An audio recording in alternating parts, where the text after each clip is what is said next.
Hello everyone, welcome all of you to Akshita classes.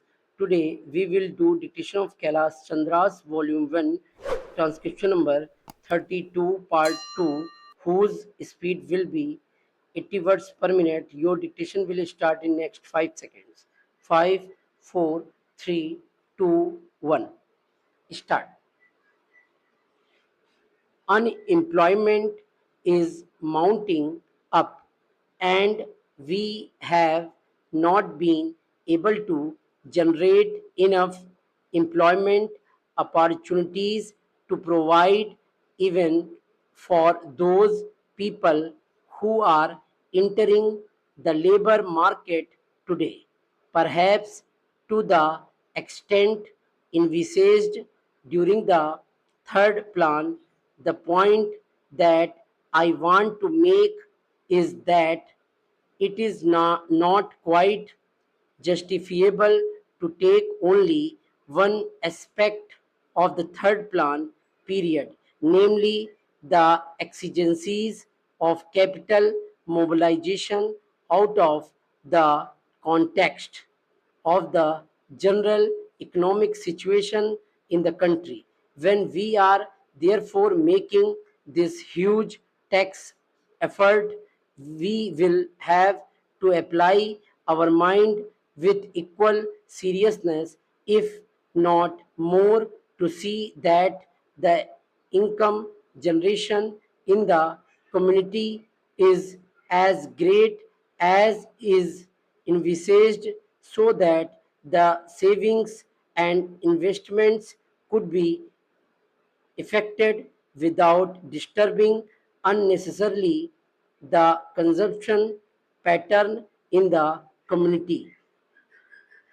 Whenever there is any tax on corporations, this cry is raised, and this cry is always belied by what the industrialists themselves have claimed to be the sensitive barometer to find out the climate for capital formation.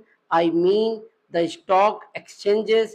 This time, the stock exchanges have reacted quite favorably to the budget proposals as a whole, which clearly shows that whatever else may be the merit of the present budget proposals, it is certainly not anti-capital. Last year also, the stock markets boomed up after the taxation proposals were announced. This time, though, they were a little hesitant at first. Ultimately, I think they have realized that there is nothing wrong with the taxation proposals, and they are now merely mounting up. This is quite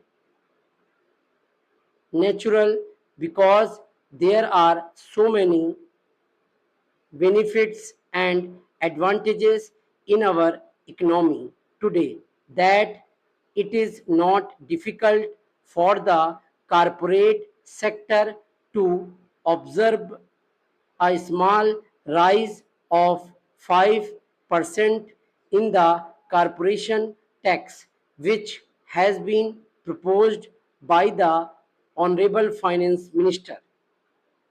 The economy of the nation today is more or less a closed economy because, due to the lack of external finances, imports have been virtually prohibited. There is a lot of planning in the country, which makes risk bearing rather unlikely, and because of the regulation of the economy, internal competition is also not very great. The risk bearing capacity, which is claimed by the industrialists, really for getting large profits and large yields on their investment is almost non-existent in our economy today. Our markets are expanding very fast and the money generated is much more than the production of commodities, with the result that there are shortages is almost every commodity. It should not be difficult for the industrialists to observe the small rise of 5% in the corporate tax. Dictation has completed. Like the video and do subscribe the channel. Thank you.